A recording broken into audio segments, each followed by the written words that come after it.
Hello dear students, in this lecture we will discuss about need of software configuration management.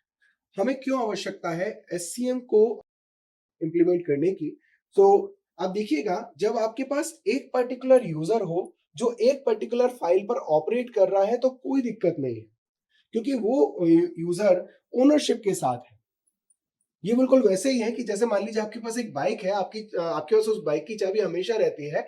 आप जब चाहे, आपको पता है कि है ना पेट्रोल कितना है, सारी चीजें आपको पता है, ठीक है। अब मान लीजिए कोई दोस्त उस बाइक को लेके जाता है, तो आगे चल के वो है ना कितना किलोमीटर उसने ट्रेवल किया, बाइक में पेट्रोल डलवाया कि नहीं डलवाया, तो ये सारी चीजें होती हैं जो आपको पता होनी चाहिए। पता चला आप लेके गए, वो अलग बात है कि आपको एक डैशबोर्ड पर दिख रहा होता है कि पेट्रोल कितना है उसमें, लेकिन द कंसेप्ट इज कि आपको एक कॉन्फ़िगरेशन फाइल मैनेज करनी होती है जिसमें करंट स्टेटस कहीं ना कहीं लिख के रखना होगा। जैसे पेट्रोल का लेवल क्या है ना। मान लीजिए फ्रेंड ने आपको चाबी दी, वापस उसने बाइक स्टैंड पे लगाई और बोला कि भाई मैंने पेट्रोल 2 लीटर डलवा दिया है। देन आपके पास एक अपडेटेड इंफॉर्मेशन है कि उस फाइल का या उस सॉरी बाइक का स्टेटस क्या है, right.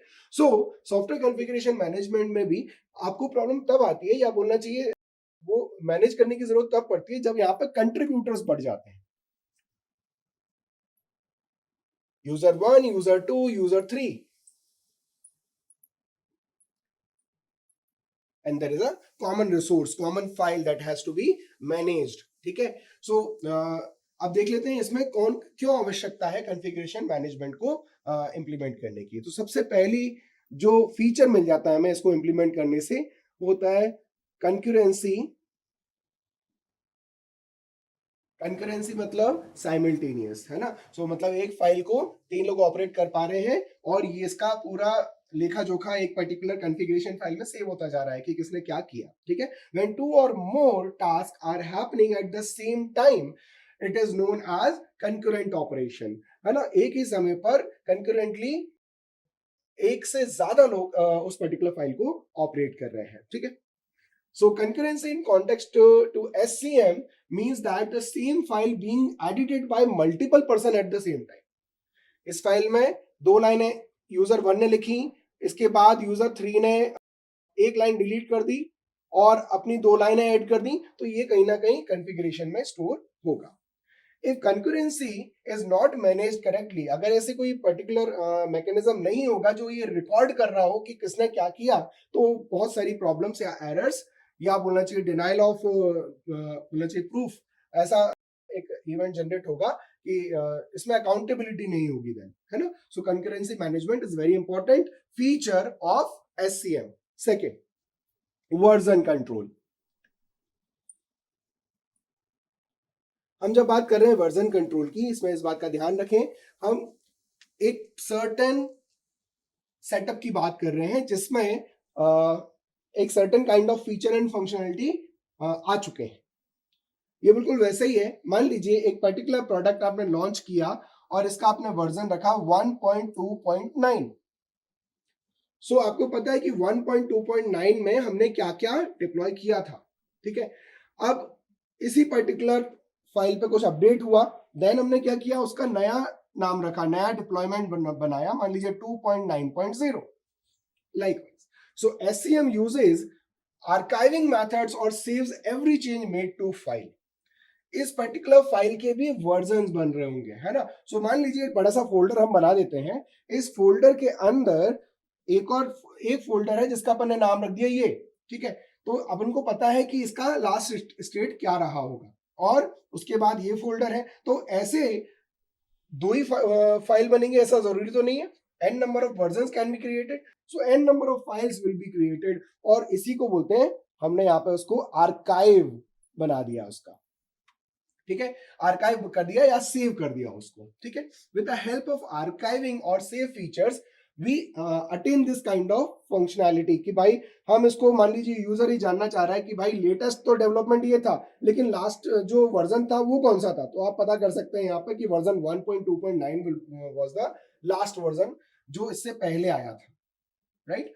So it is possible to roll back to the previous version in case of issue. अब आपने देखा होगा प्ले स्टोर पर जनरली क्या होता है, अपडेटेड जो एप्स आप डाउनलोड कर रहे होते हैं उसमें कुछ बग्स रिपोर्ट होने लगती हैं, मान लीजिए फॉर सम रीजन, है ना, और वो एक अनस्टेबल वर्जन बन जाता है। बहुत सारे कस्टमर आपके रिपोर्ट कर रहे हैं कि नहीं इसमें बग्स है, इसमें एरर्स है, किस तरह का डेवलपमेंट हुआ है, डेवलपर को अलग अलग कमेंट्स आ रहे हैं।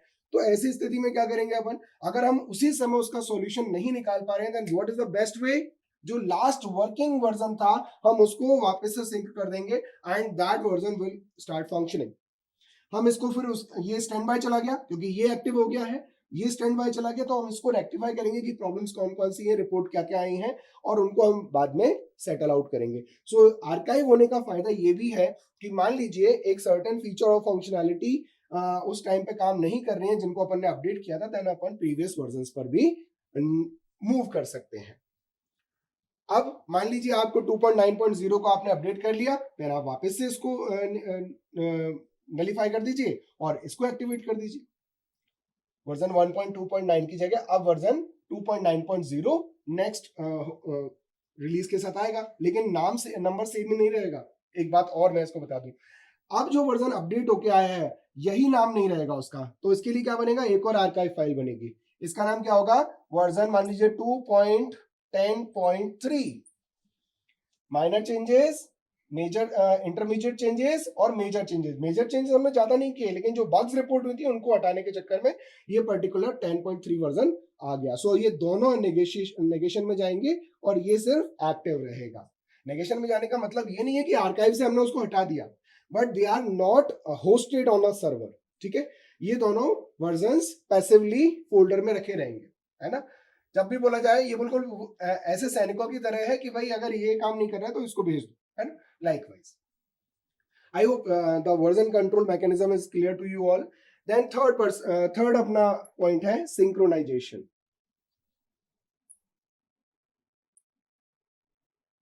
Synchronization की बात कर लेते हैं। User can check out more than one file or on entire copy of the repository. The user then work on the needed file and checks in the changes back to the repository. They can synchronize their local copy to stay updated with the changes made by other team members. देखिए, एक particular file है, इसी की बात कर ले, ये 3 particular लोगों ने इस फाइल को यूज किया था। अब यूजर के पास, और ये कौन सा कॉन्टेक्स्ट है, ग्लोबल कॉन्टेक्स्ट है। ग्लोबल कॉन्टेक्स्ट मतलब तीनों को अवेलेबल है ये फाइल, ये बोलना चाहिए ग्लोबल कॉन्टेक्स्ट में इस फाइल को अपन ने सेव किया है। हमारे पास हर यूजर के पास अपना लोकल कॉन्टेक्स्ट भी होता है।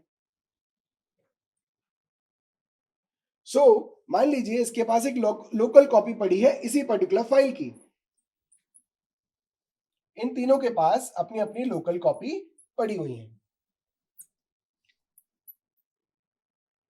सिंक्रोनाइजेशन का मतलब क्या होता है, अब इसको समझने के लिए आप ये समझिएगा कि जिस तरह से जीमेल या फिर अपने चैट बॉक्स की बात करें या व्हाट्सएप की बात कर लें, नेट अगर कुछ टाइम के लिए बंद है, मतलब 2 दिन से नेट बंद है, जैसे ही नेट ऑन होता है, सो व्हाट हैपेंस, जो भी पर्टिकुलर इंफॉर्मेशन अपडेटेड सर्वर पे थी, जो पेंडिंग मैसेजेस हैं वो तुरंत आना शुरू हो जाते हैं कि नहीं।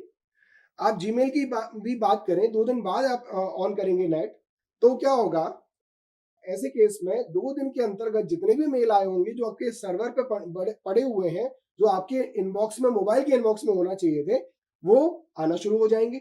सो सिंक मतलब आपने जैसे रिफ्रेश किया वैसे ही वो इक्वेट करने की कोशिश करता है। जो सर्वर का वेट है वही है ना मोबाइल का वेट हो। इसका मतलब क्या है कि जो मैसेजेस, मान लीजिए आपके इनबॉक्स में 10 मैसेजेस आपके सर्वर पर पड़े, तो 10 मैसेजेस आपके मोबाइल के इनबॉक्स में उस लोकल ऐप में आपको दिखने चाहिए। So now you can see that कि यहाँ पर जो अलग अलग डिफरेंट यूजर जो थे वो अपनी अपनी लोकल कॉपी भी मैनेज कर रहे थे, और वो ग्लोबल जो कॉमन कॉपी है उसको भी वो मैनेज कर रहे हैं। इसका मतलब ये भी हुआ कि यहाँ पर अगर ये तीनों चाहें तो जो ग्लोबल कॉपी से अपनी लोकल कॉपी को इक्वेट कर सकते हैं, मतलब वो जो कॉपी यहाँ पर है वो कॉपी यहाँ पर अवेलेबल करा सकते हैं। ठीक है, so the flow will be from server to the local copy, not the vice versa. ऐसा नहीं होना चाहिए, नहीं तो अदरवाइज क्या होगा, ये तीनों यूजर्स आपस में एक कॉलिजन वाली स्थिति होगी कि किसकी कॉपी है ना यहाँ पर सिंक होगी। सो हम हमेशा ये कोशिश करते हैं कि सर्वर से कॉपी है ना क्लाइंट्स पर आए, है ना। So this is the concept of synchronization. Need of SCM में हमें ये 3 मेजर फीचर और फंक्शनैलिटी मिल जाते हैं। एससीएम को इम्प्लीमेंट करने के पीछे ये 3 मेजर रीजंस हैं। So I think it is clear to you all. Thank you.